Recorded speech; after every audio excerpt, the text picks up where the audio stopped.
Thank you for joining me today, Beneil. The last time we spoke was last year when you beat Tony Ferguson, and the question was, do you get a title shot after that? And now here we are a year later, and the same question is lingering.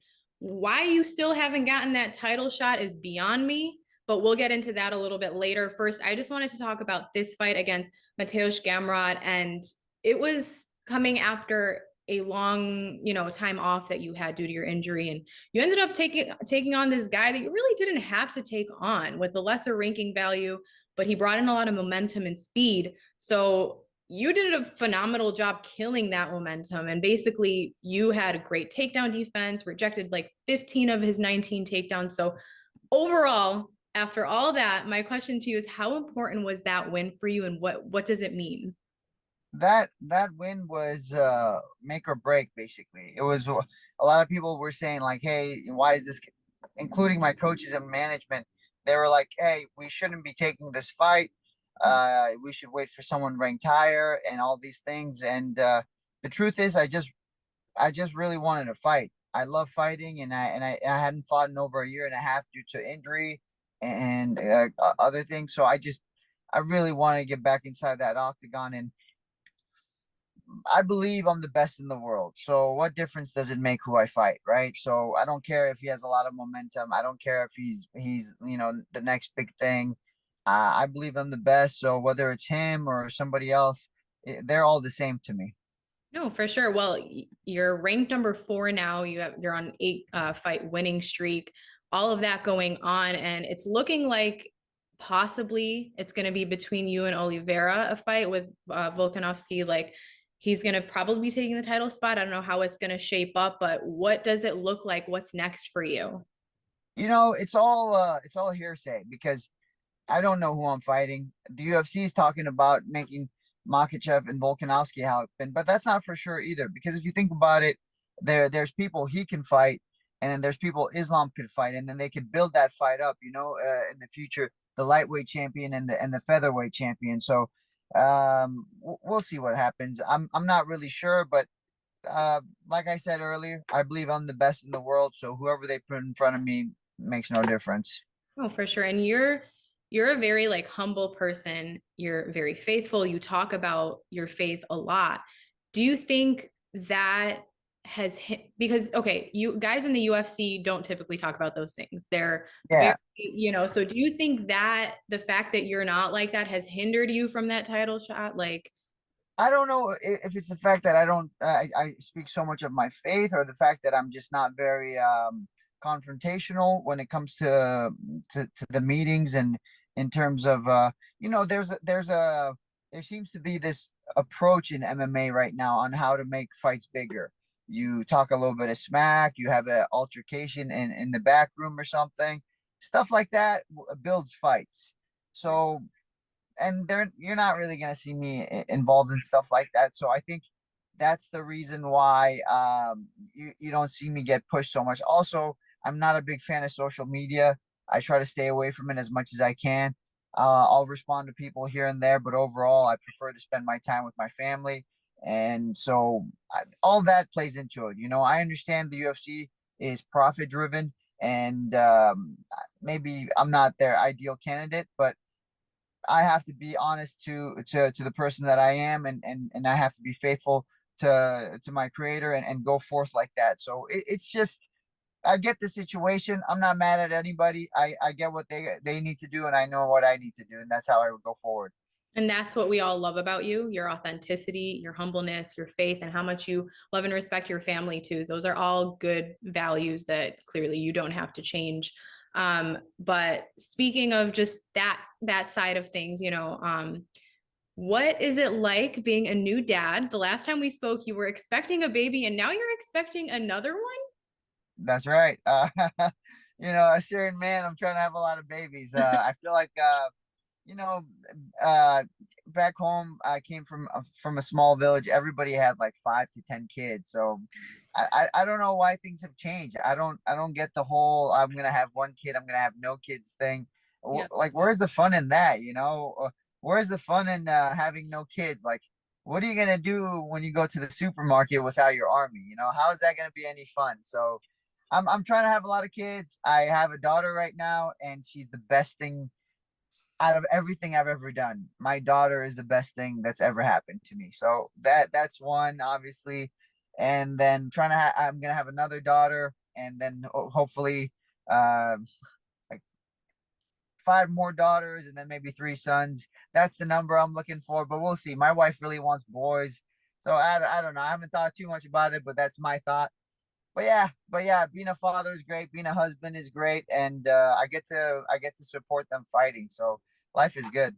So I'm on your wife's side. I also want like a bunch of sons.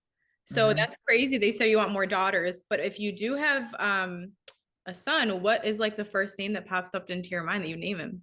Oh, my wife wants Luca. She That's literally what I said my firstborn son's name. oh boy.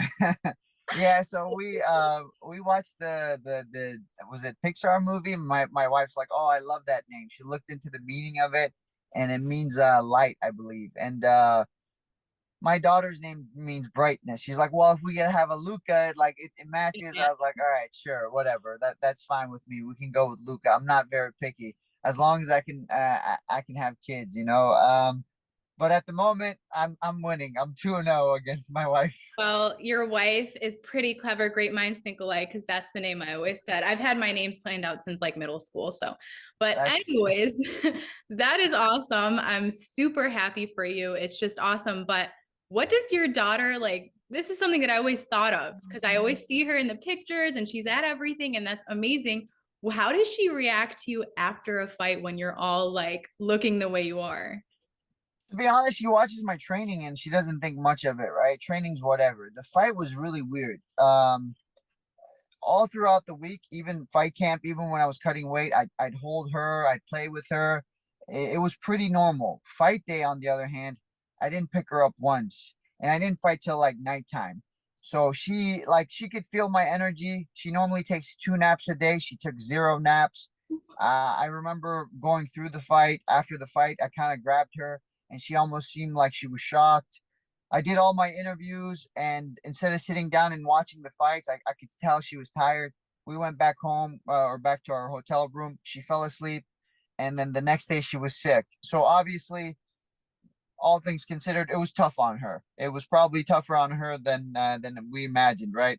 We have to figure out how to approach that better. But in reality, the 2 weeks of travel, the hanging out with me while I'm fighting, all that stuff was easy. The only day that was tough for her was the fight day. That's the only day she didn't do too well. But every other day she was good. Oh, that's really cute. Well, I'm happy for you and congrats on that new baby coming along. So also you after your fight, you talked about Iran. You were very adamant about, getting that message out. So what is your message for just the situation right now with the totalitarian government and just everything going on? I said it before. True freedom is only in Jesus Christ. That's something people don't. It's hard to understand, but listen, you cannot have freedom without Him. It's really that simple. You'll either be in bondage to a government entity, or you'll be in bondage to your own desires. He's the one that sets you free. And then as far as Iran goes, man, what makes me so angry is like it's because of social media you see it now. But this is nothing new. They used to do the same thing they just did to this girl. And then they would put it in the newspaper to scare other women and men too. They would just put it in the newspaper. I remember I was there for summer. I was 16, maybe 17. One of our we broke curfews, basically what they said, and they took one of our friends and they took him in. The so-called morality police. They beat him. They gave him a good beating overnight, and then they released him in the morning. That was it. Like, and then that puts fear in everybody's eyes and everybody's hearts. This isn't new. This is the thing that drives me nuts. I mean, I'm glad the world is seeing it, and I hope they would get behind Iran more. But this isn't new. This is something Iran has dealt with their whole life. No, for sure. And it's people like you who have the spotlight that also aid in helping that message come out and shed light on what's happening for the people that don't know. But last time we spoke a little bit of Assyrian, and you told me what your favorite food was or whatever. So I just want to do a little bit of chat in Assyrian on this time around too. Sure, Um, sure. what have you been eating more of lately? Like mutkhaliate b'chalet before fights, moila go to khaltoch. You get what I'm saying? كذا طالت زود خلي دولما بيخالم و روبا Oh, so بيت we stuck with the dolmet kalama. دول مشارمة راحتي لتشون كوزني سبايلا it's easy to make weight with it Mhm. خرطة بي ناي بشتايم و I had like 4 raw eggs every day بوسرة ده خد روبا بيخالم و steaks شودن إنا بداية سوراي steak باشورونة مفقودونة أنا أتخرر يا بلوز Like, تاني oh, okay. chocolate. Yeah, when my parents see it, they think I'm disgusting. Like I literally eat it. I I didn't think it's know called. that was an Assyrian thing. Ladlidi because Dusit, like Kula and Surai, they typically do it Yeah. done. Well, I mean, Middle Easterns in general, they eat their meat burnt, and I'm like, nah, I'm okay. I like flavor, and then I'm I'm not big like people will like throw a ton of seasoning on meat. I just want salt. Aksi mil khadriolo part of the neta pretty much. Or I don't really like it Wow. cooked. So yeah, I'm one of those people. Like, and that was what I would eat for the fight. It was just like raw eggs, raw meat, Nice. not raw meat, but it was blue, blue. Okay, okay. So, Kabnato Khadia, you said you want a lot of kids. Bayet Melpitlon Surit, Bayet Melpitlon any language at all.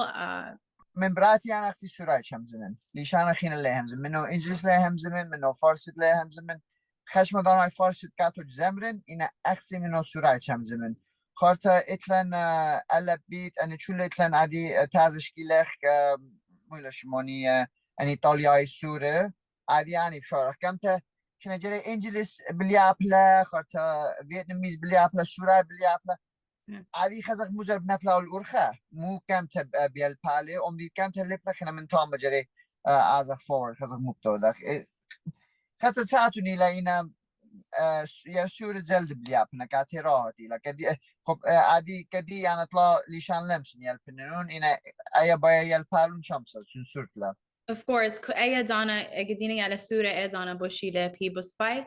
أنا رابع مخبني شانة خمشة هم زمن وهربين لاب هنبوزودا. So خشون رابع أنا نكتها لما البخلوني على سورة ديان ليشانة سبخرتهن لاب مايت. So I'm sure يمخ وبايني هم زمن منه قصو. هي يمدي كم زمان منه ليشان ديان خاطر يمد فيكتوريا كم زمان منه ليشان فيتناميز That's خبران بليشان you. ديان دايلا خاطر خبران مخلطة خبران بليشان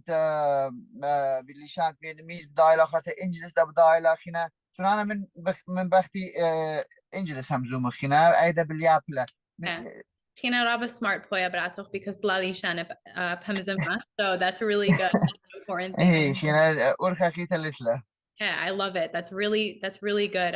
That you guys are, putting in Turuinte cultures a diochon, it Yeah, just poor makes girl, man. She's stuck. People are like, wow, how is she going to learn all this? I'm like, I don't know, but she's going to have to figure it out. no, trust me, like this is the best age. Like you said, she's a sponge. Yeah. Easier. But um that is all for me. I don't want to take too much of your time. I know you just got out of practice. You're probably dead tired. So go enjoy your time with your wife and kids. But I appreciate you a lot.